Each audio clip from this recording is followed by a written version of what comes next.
Hello, my dear students. Hope you are safe and healthy. Welcome back to online session of EVS 1, lesson number 11, a look inside the body. Can you recall which parts of our body do we use for the following? Seeing, walking, hearing, and writing. What is meant by external organs? Give some examples. Which parts of the body are called sensory organs? Why are they called so? A part of the body that is used to perform a certain function is called an organ. We use our legs to walk. Hence, our legs are our organs for walking. We use our ears for hearing. Hence, our ears are the organs for hearing. Organs on the outside of our body are our external organs. Ears, nose, arms, and legs are on the outside of our body. Hence, they are our external organs. They can be easily seen. Organs that make us aware of the situation around us are called sensory organs. Eyes, ears, nose, tongue, and skin are our sensory organs. Internal organ. An organ that is situated inside the body. It cannot be seen from the outside. Many functions of the body go on inside the body. A network of blood vessels is spread throughout the body. Blood flows through them continuously. The air we breathe in is carried to all parts of the body through the blood. The food that we eat is digested. These functions are carried out by different organs called internal organs. Can you tell? Some biscuits were put in a glass jar. The jar was then shaken and turned over. What happens to the biscuits? A pack of biscuits was shaken in the same way. What happens to the biscuits? The biscuits in the jar could break into pieces, but not the ones in the pack. Why? The organs inside the body that perform certain important bodily functions need to be secure. The structure of our body is such that our internal organs can remain in their places no matter how much we move. There are hollow spaces for these organs inside the head and the torso. They are called cavities. The cavity inside the head is called the cranial cavity. The cavity in the torso has three parts. The cavity in the chest is called the thoracic cavity. The cavity inside the abdomen has two parts. They are the abdominal cavity and the pelvic cavity. All the internal organs of the body are situated in these cavities. They are situated in such a way that they will not leave their places and move here and there. Can you tell? This man is filling the water from the tap into a drum. The drum is some distance away from the tap.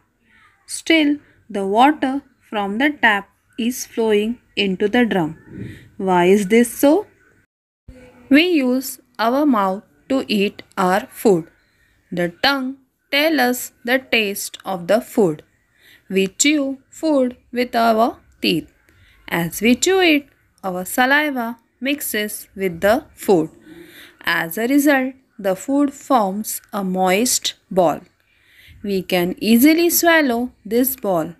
This food passes through the throat and eventually enters the stomach. The organs that bring about the digestion of food are in the abdominal cavity. There is an organ called the stomach, which is used to store for a short while the food we have eaten. There is a tube-like part that carries the swallowed food from the throat into the stomach. This part is called the oesophagus. The wall of the esophagus is flexible. This makes it possible to carry the food from the throat to the stomach easily. The oesophagus is also called the gullet. It is situated in the thoracic cavity. Do you know? The journey of food in our body begins in the mouth. The internal organs in the abdomen help to digest it. The undigested, unwanted part is passed out through the anus in the form of feces. That is where the journey ends. Food travels through a pipe-like pathway from the mouth to the anus. It is called the alimentary canal. It is about 9 meters long. It is made up of number of internal organs. The oesophagus is a part of the alimentary canal. The heart. There is blood in our body. We take in air when we breathe in. Our blood carries the air to all parts of the body. The food that we eat gets digested. It is again blood that carries the digested part to every particle of the body.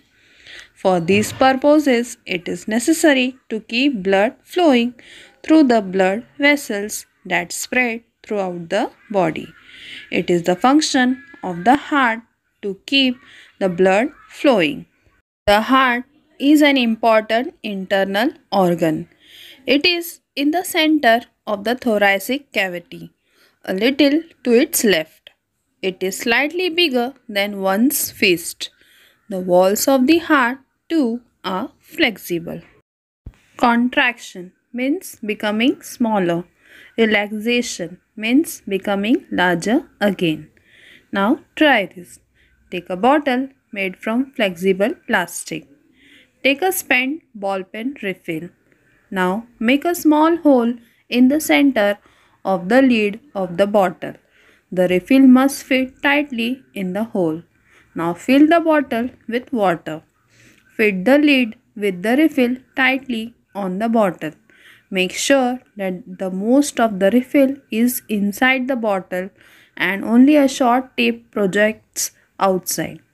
It will make it easier to do this experiment. Now hold the bottle upright in both hands. Press the bottle and then leave it loose. Do this 3 times or 4. What do you see? When the bottle is pressed, water flows out in a jet. When you let it go, water stops flowing out. What does this tell you?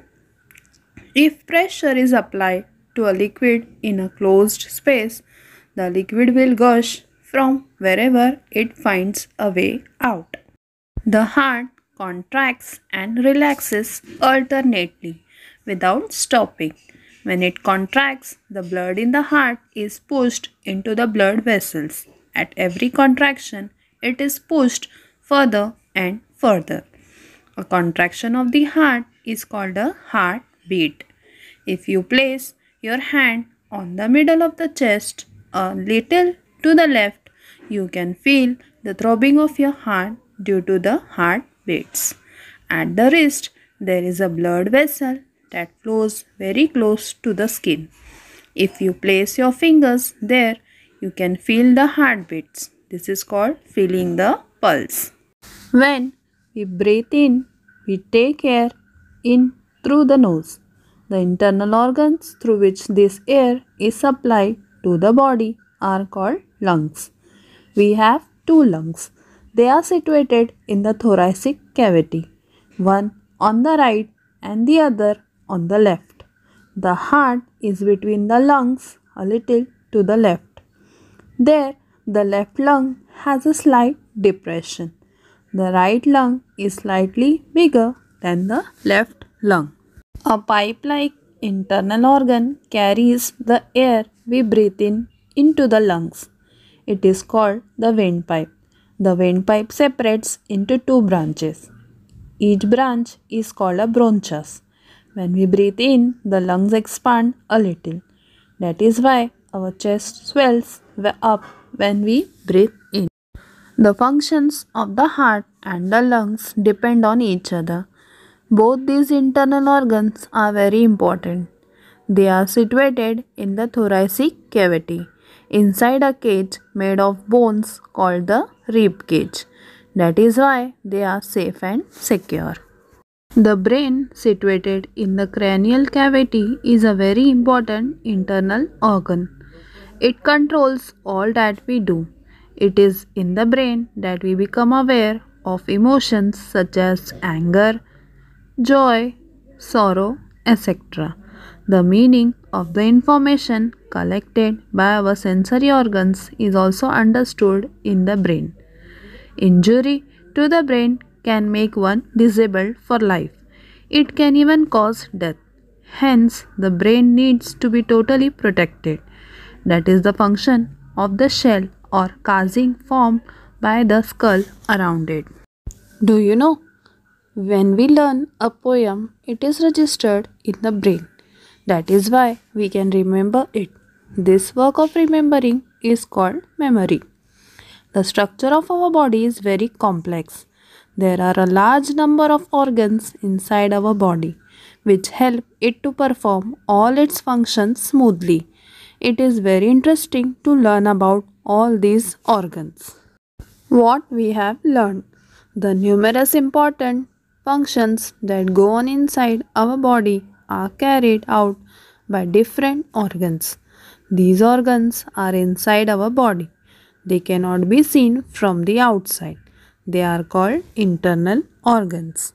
The body is structured in such a way that the internal organs remain safe within the cavities inside the head and the torso. The esophagus carries the swallowed food from the throat to the stomach. It is situated in the thoracic cavity. The heart keeps the blood flowing through the blood vessels spread throughout the body. The heart is continuously contracting and relaxing.